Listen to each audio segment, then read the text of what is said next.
우리 모두에게 임하게 되기를 주의 이름으로 축원합니다. 하나님께서는 성도들을 가리켜서 세상의 빛이다, 세상의 소금이다 라고 하셨습니다.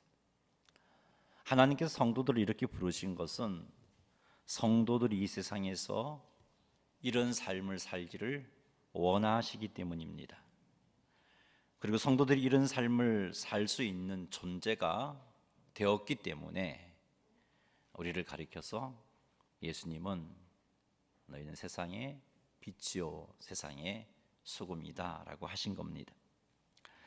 하나님께서는 성도들이 세상 속에서 이렇게 살아서 성도와 교회를 비방하는 세상 사람들이 성도들의 선한 행실을 보고 하나님께 영광을 돌리는 자가 되기를 원하십니다. 그리하여 세상 끝까지 하나님 나라의 복음이 힘있게 전파되고 나아가 하나님의 나라가 속히 이 땅에 임하게 되기를 우리 하나님께서는 원하십니다. 그러므로 하나님의 놀라운 사랑과 은혜를 받은 우리들은 하나님께서 원하시는 이런 삶을 살아야 합니다. 예수 그리스도의 왕 되심과 구원자 되심을 믿는 성도들은 하나님께서 우리에게 기대하는 그런 삶을 살아야 합니다. 설은 우리들이 하나님께서 원하시는 삶을 살 수 있는 좋은 기회입니다. 명절이 그런 날입니다.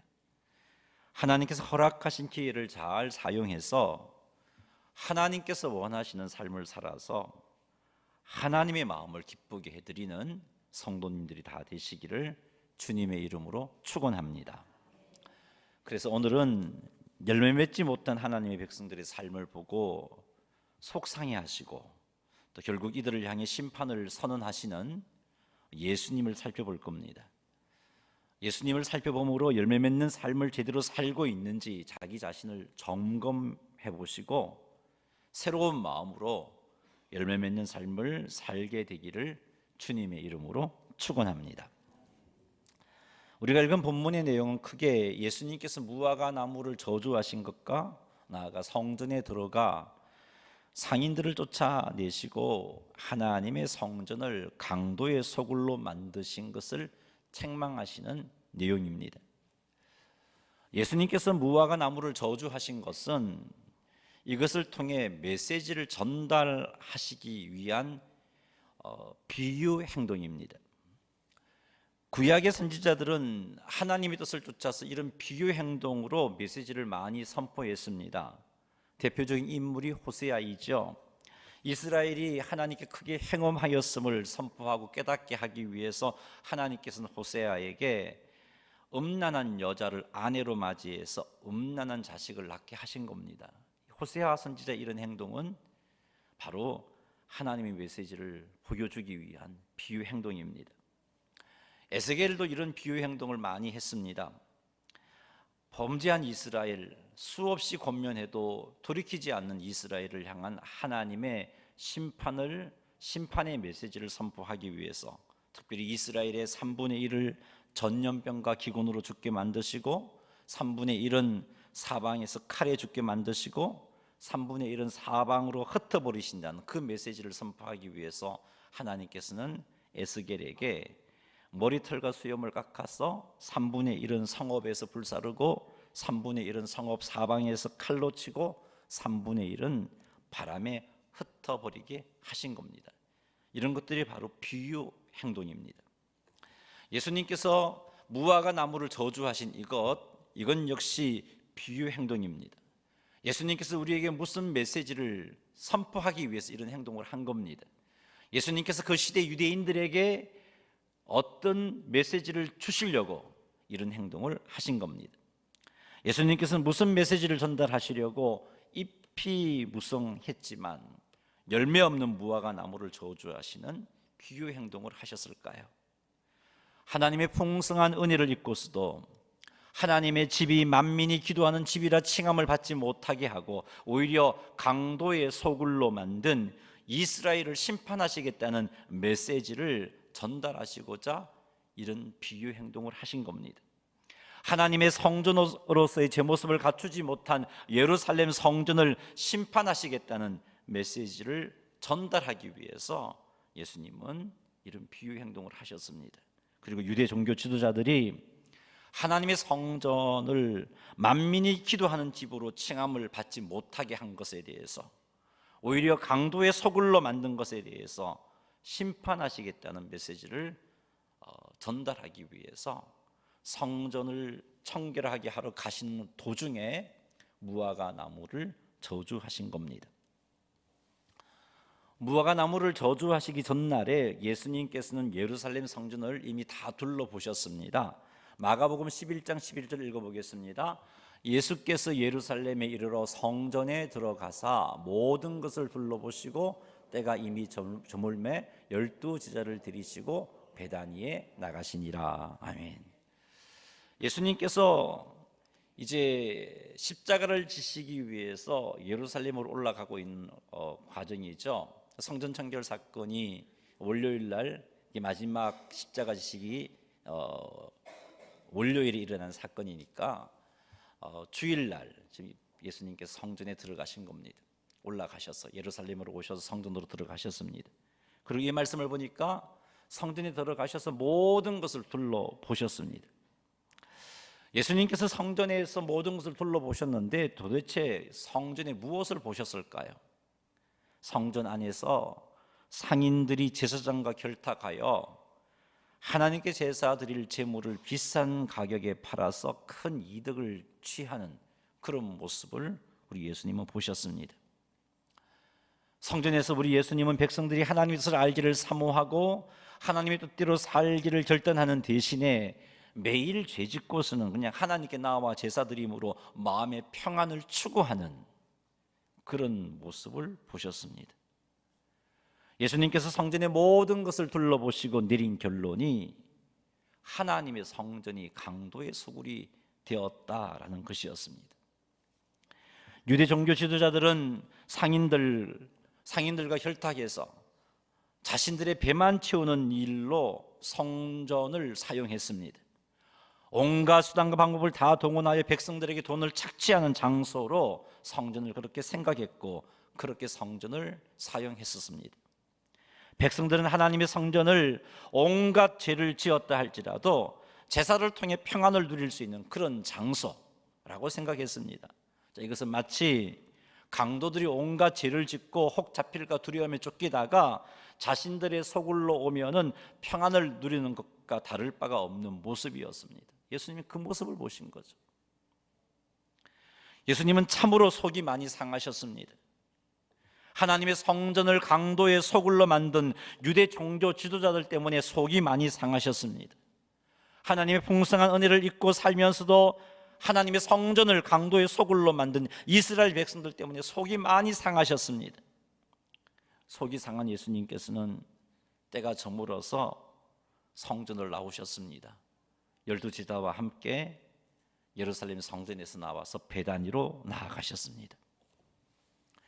예루살렘 성전의 모습 때문에 풍성한 은혜를 받았음에도 불구하고 하나님 백성답게 살지 못하는 유대인들 때문에 예수님께서 속이 너무 상하셔서 잠도 제대로 자지 못하셨습니다.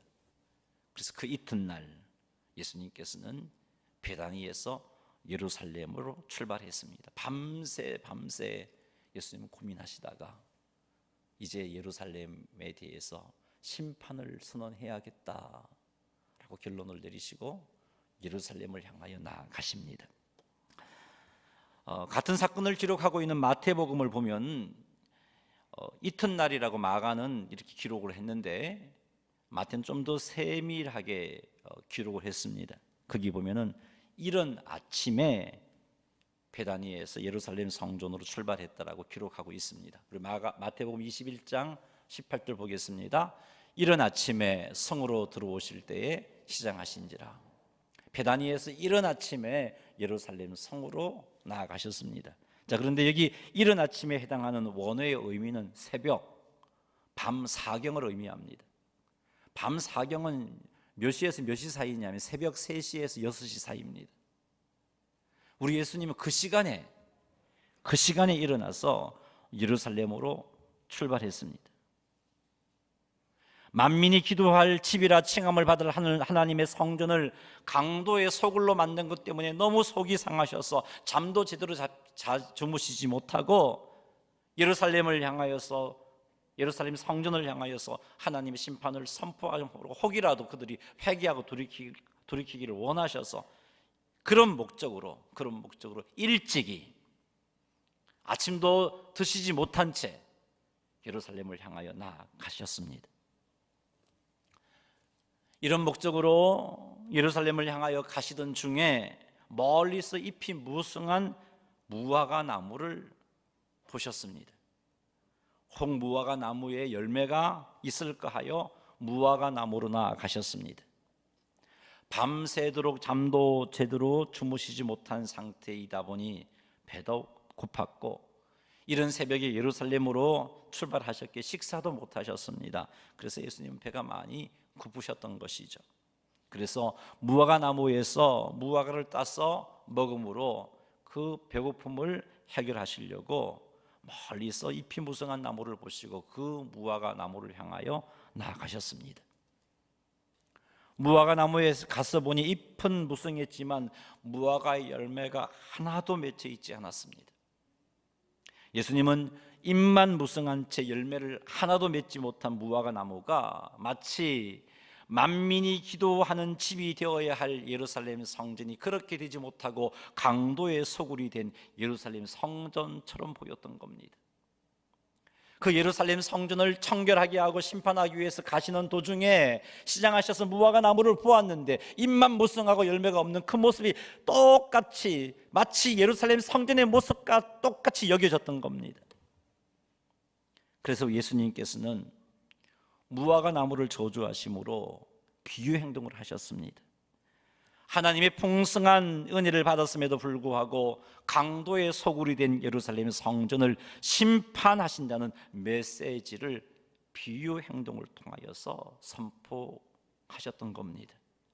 하나님의 풍성한 은혜를 받았음에도 불구하고 하나님의 성전을 강도의 소굴로 만든 유대 종교 지도자들과 이스라엘 백성들을 향한 하나님의 심판을 선포하시는 비유 행동을 하신 겁니다.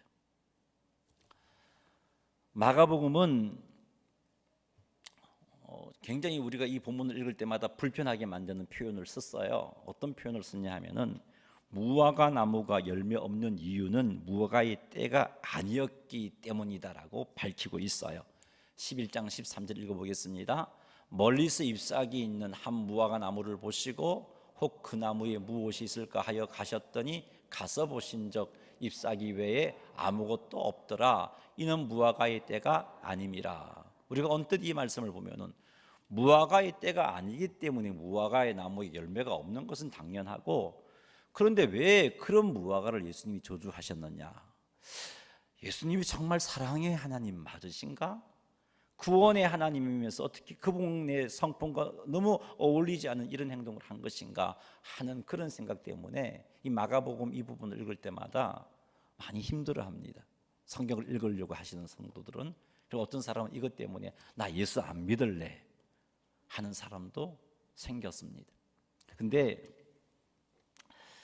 예수님께서 무화과 나무를 저주하는 것을 기록한 동일한 본문이 마태복음이죠. 거기도 이것을 기록하고 있는데 마태복음에는 무화과의 때가 아니었기 때문에 열매를 맺지 못했다라고 기록하고 있지 않습니다. 마태복음 이런 기록이 없어요. 마가만 유독 이런 표현을 썼습니다. 이 표현이 없었으면은 자연스럽게 우리가 이해하고 또 예수님의 일하심을 이해할 수 있었을 텐데 왜 마가는 이런 표현을 썼을까? 마가는 우리에게 전하고 싶은 메시지가 있었기 때문에 이런 표현을 썼습니다. 무화과의 때가 아니어서 열매 맺지 못한다는 이 표현 때문에 예수님에 대해서 부정적인 생각을 할 수 있는 가능성도 있었지만, 그러나 이 표현을 통해서 뭔가 우리에게 강하게 도전하려고 마가는 이런 표현을 썼습니다.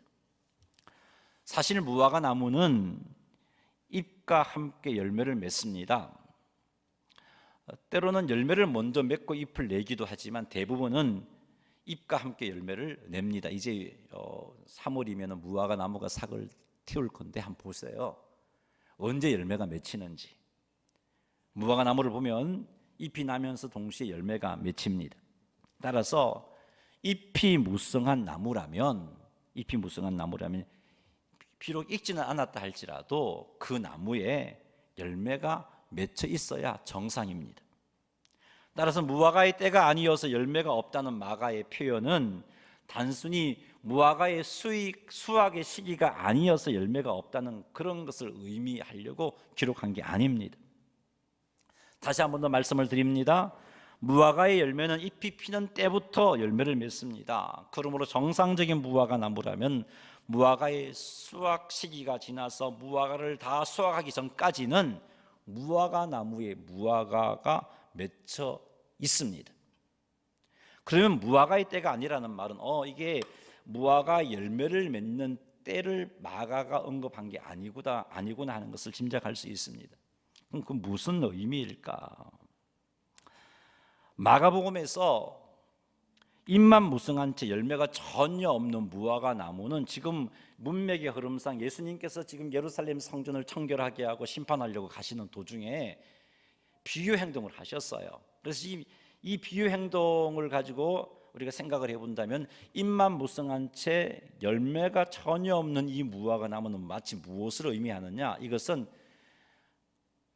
만민이 기도해야 할 집이라고 칭함을 받을 예루살렘 성전이 그렇지 못하고 강도에 소굴된 그 성전, 예루살렘 성전을 의미하는 겁니다. 자, 그런데 만민이 기도하는 집으로 칭함을 받지 못하고 강도에 소굴이 된 것은 유대 종교 지도자들이 백성들에게 하나님의 말씀을 가르쳐서 하나님 말씀대로 살아갈 수 있도록 그렇게 양육하지 못했기 때문입니다. 유대 종교 지도자들이 타락하여 온갖 죄를 지으며 살았기 때문에 만민이 기도해야 할 집이라고 칭함을 받아야 하는데 그렇지 못하고 강도에 소굴이 된 거죠. 뿐만 아니라 풍성한 하나님의 은혜를 입은 이스라엘 백성들이 하나님의 말씀을 주야로 묵상하며 그 말씀대로 살지 못했기 때문에 강도에 소굴이 된 겁니다. 따라서 무화과의 때가 아님이라는 마가의 표현은 유대 종교 지도자들이 타락하여서 백성들을 제대로 세우지 못한 것을 의미하는 거예요. 풍성한 은혜를 입은 백성들이 말씀대로 살지 못한 것을 의미합니다. 이것 때문에 만민이 기도해야 할 집이 도둑의 소굴이 된 거거든요. 예루살렘 종교 지도자들이 바로 살지 못했기 때문에 예루살렘 성전이 강도의 소굴이 된 거고, 백성들이 말씀대로 살지 못했기 때문에 예루살렘 성전이 강도의 소굴이 된 겁니다. 만약 유대 종교 지도자들이 하나님 앞에 바로 살았다면, 백성들에게 하나님의 말씀을 제대로 가르쳤다면 예루살렘 성전은 강도의 소굴이 아니라 만민이 기도하는 집이라고 칭함을 받았을 것입니다. 만약 하나님의 백성들이 하나님의 말씀대로 살았다면 예루살렘 성전은 강도의 소굴이 아니라 만민이 기도하는 집이라는 칭함을 받았을 겁니다. 마가복음이 무화과의 때가 아니라고 한 것은 바로 예루살렘 성전이 만민이 기도하는 집이 될 수 있도록 유대 종교 지도자들이 백성들이 하나님 앞에 바르게 살지 못했다는 것을 의미하는 거예요. 종교 지도자들도 하나님 앞에 바르게 살지 못했고 백성들도 바르게 살지 못했는데 이것을 의미하는 거예요. 이것을 강조하고자 마가복음은 강도의 소굴이 된 하나님의 성전을 열매 없는 무화과로 표현했고, 하나님 앞에 바르게 살지 못한 유대 종교 지도자들, 하나님 앞에 바르게 살지 못한 백성들을 무화과의 때가 아님이라고 표현한 겁니다. 그 말을 하고 싶었던 거예요. 유대 종교 지도자들이 하나님의 성전이 만민이 기도하는 집으로 세울 수 있는 그런 때를 만들어주지 못했기 때문에 도둑의 소굴이 되었다는, 그것을 지금 말하고 싶은 겁니다. 오늘 살펴본 마가복음 말씀에서 하나님께서 풍성한 은혜를 받은 성도들에게 가장 원하시는 바가 열매 맺는 삶을 사는 것이다 하는 것을 우리는 알 수 있습니다. 성령 하나님께서 함께 하시는 자들에게 하나님께서 기대하시는 바는 열매를 맺어 자라는 겁니다. 열매를 맺어 자라는 것은 아주 특별한 사람에게 일어나는 일이 아닙니다. 열매를 맺어 자라는 것은 어려운 일이 아닙니다. 하나님의 은혜를 입어 성령 하나님을 인정하고 성령님의 인도하심에 순종하기만 하면 자연스럽게 열매를 맺는 겁니다. 골로새서 1장 6절 말씀 읽어보겠습니다. 이 복음이 이미 너희에게 이름에 너희가 듣고 참으로 하나님의 은혜를 깨달은 날부터 너희 중에서와 같이 또한 온 천하에서도 열매를 맺어 자라는도다. 골로새 교회에 하나님의 복음이 선포되었고 그 복음을 통해서 은혜를 깨닫고 예수 믿게 되었어요. 그때부터 골로새 교회는 열매 맺는 교회가 되었어요. 골로새 교회만 그런 게 아니고 온 천하에 복음이 전해진 온 천하에 열매를 맺는 역사가 일어난 겁니다. 특별한 골로새 교회만이 아니고 온 천하에. 요한복음 15장 5절에 예수님께서 이렇게 말씀하셨어요. 읽어보겠습니다. 나는 포도나무요 너희는 가지라. 그가 내 안에 내가 그 안에 거하면 사람이 열매를 많이 맺나니 나를 떠나서는 너희가 아무것도 할 수 없음이라. 예수님께서 우리 안에, 우리가 예수님 안에 거하면 열매를 많이 맺는다라고 예수님이 말씀하셨습니다. 열매 맺는 삶은 아주 특별한 자들에게 일어나는 것이 아니라 주님이 우리 안에 거하고 우리가 주님 안에 거하면 일어나는 일입니다. 하나님의 은혜를 입은 모든 자들에게 일어날 수 있는 일입니다. 성령 하나님께서 우리 안에 거하고 계심은 틀림없는 사실입니다. 이제 우리가 하나님 안에 거하기만 하면 되는 것이죠. 즉 성령 하나님의 인도하심을 따라가기만 하면 열매를 맺게 됩니다. 예수님의 말씀을 따라 한 걸음 한 걸음 나아가기만 하면 열매를 맺게 됩니다. 자연스러운 일이에요. 그러나 예루살렘 성전은 그렇지 못했습니다. 그 이유는 유대 종교 지도자들이 하나님의 말씀을 백성들에게 가르치지 않았습니다. 뿐만 아니라 유대 종교 지도자들이 죄와 타협하고 죄를 짓는 삶을 살았습니다. 또 다른 이유는 백성들이 하나님의 말씀을 기억하지 않고 하나님의 말씀을 따라 살지 않았기 때문입니다. 그래서 무화과 나무를 저주하시는 예수님의 비유 행동을 통해서 심판을 경고받은 겁니다.